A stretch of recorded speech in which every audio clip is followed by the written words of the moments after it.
Hey, Hi. welcome to Between Space. Thank you for having me. Absolutely. You want to introduce yourself?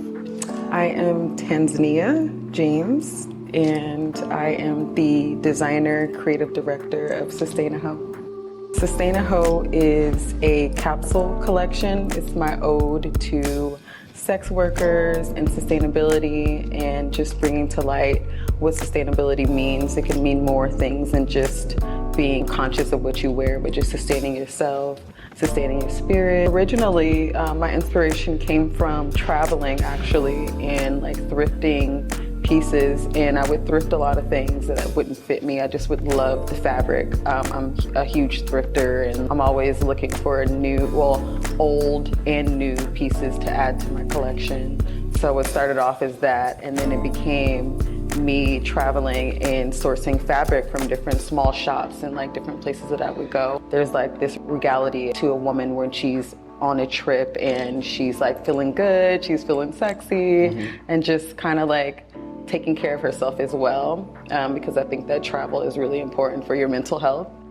I got more confident in my sewing skills, so then I started to like take things apart and make something new.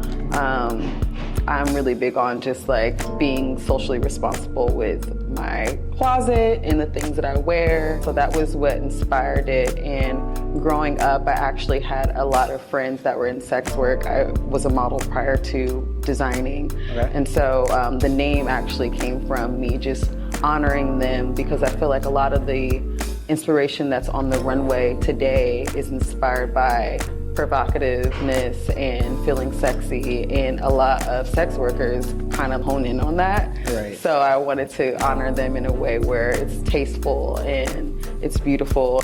Do you have like specific people in mind when you design?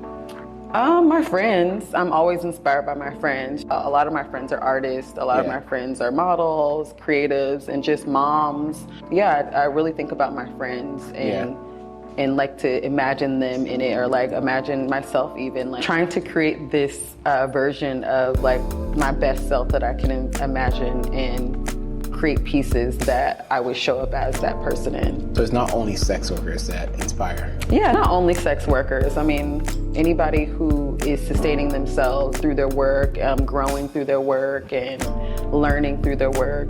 But I just wanted to pay homage to sex workers because they're the ones that are unapologetically being sexy. And I think for a while that was stigmatized. So I wanted to take a derogatory term and just highlight it in this sexual, sensual way. And a lot of my silhouettes are sexy, and like I use a lot of sheer fabrics and things like that. And I remember like people saying like, oh, you know, you look like a hoe. Or like even growing up, like old school, like, you know, family members are like, you know, wearing mini skirts and stuff, because I was always like showing off my legs. I was always really confident in that. So instead of making it a bad thing, when somebody says you look like a hoe, I'm like, thank you. Word. Segues, do you make pieces for men as well? I do. Mostly custom. My brand is obviously, a lot of women are attracted to it just because those are the people that I originally had access to modeling my pieces. But I would love to work with more men. Men can be sexy Fellas. too. You want to get sexy? Holla at your girls. Word. I'm gonna need a piece for summer. Yes, let's do it. It's about time. With this vision of sustainability, like what inspires that? So I actually went to FIT and I studied international trade and marketing.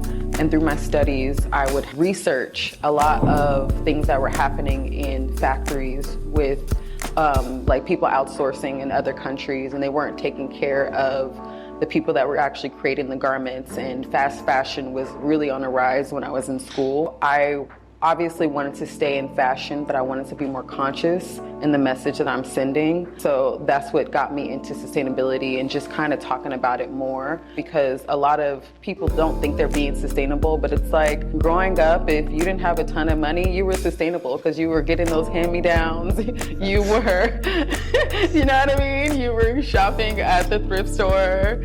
You're being sustainable in that way as well. Yeah. So I just wanted to like, you know, just talk about it more so that people won't think about it as something that's pretentious.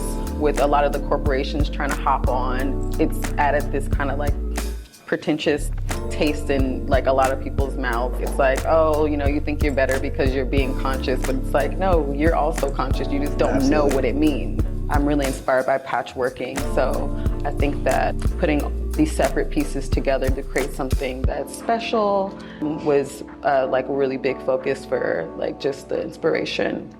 That's amazing. When you're sourcing fabric, do you have one place you go, or do you have multiple I go to spots? many places, especially here in New York. I try to go to the smaller mom and pop spaces, or I'll source actual garments from the thrift store and actually break them down and make new things. I do have a few, like 3 or 4 places that I go and source stuff. Do you have any idea what you make with these pieces, these fabric you pull? Sometimes I'll go like to the fabric stores, I'll go to them and show them like, look, this is what I created. So I have a relationship with a lot of those people, and they love it. They're always like really excited when I come back and I show them what I created from it, and like, it's really cool to build the relationship with them as well. Yeah, no, there's sometimes that I will tell them like, don't sell this, I'm coming back. Or like, I'll ask them, how many people have come and saw this fabric? Do you think I should buy more yards of it, or do you think I should just, but I also try to only buy what I use. Absolutely. So that I don't overconsume, because that's also a problem. I know personally you make a lot of custom pieces, right? But you do have pieces that people can come on your website and just purchase. Yeah.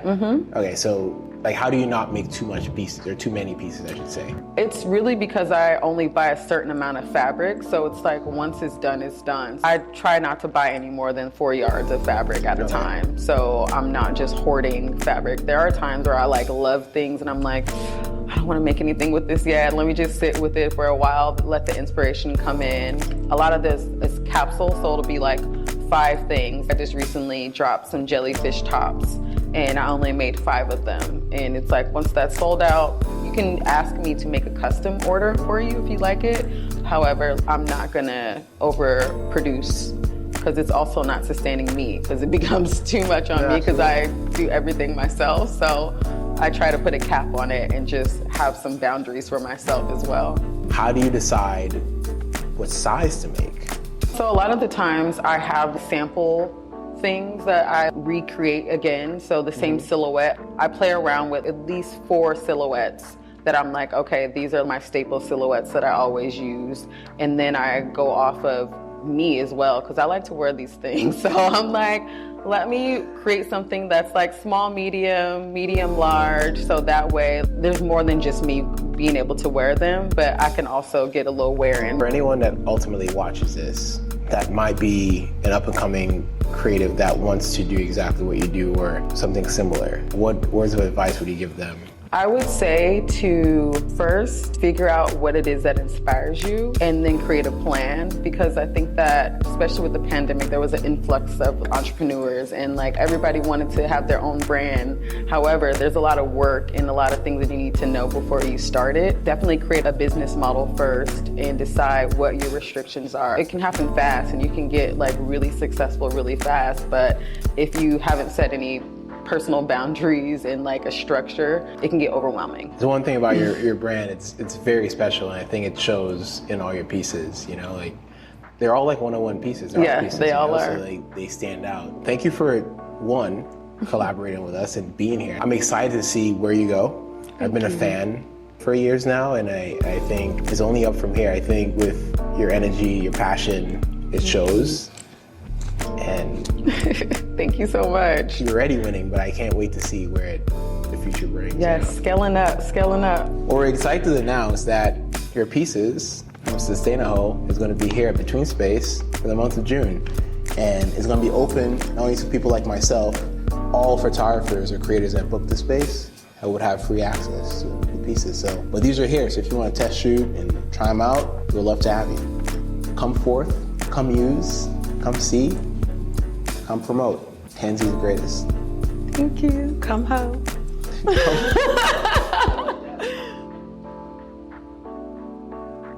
Thank you for watching our first episode of Holding Space. My name is Dane Isaac. We have a bunch more coming your way.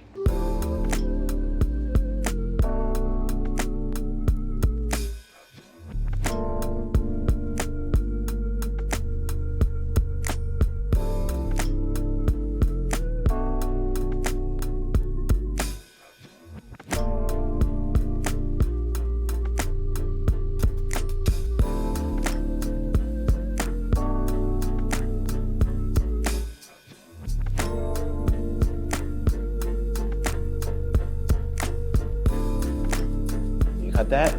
Ooh, sorry, sweat. I know, me too. Processes and processes. No one says processes. Who the fuck says processes? Process. Welcome to Between. Welcome to Between Space. Between Space. Welcome to Between. Welcome to Between. Welcome. Thank you for having me. Absolutely.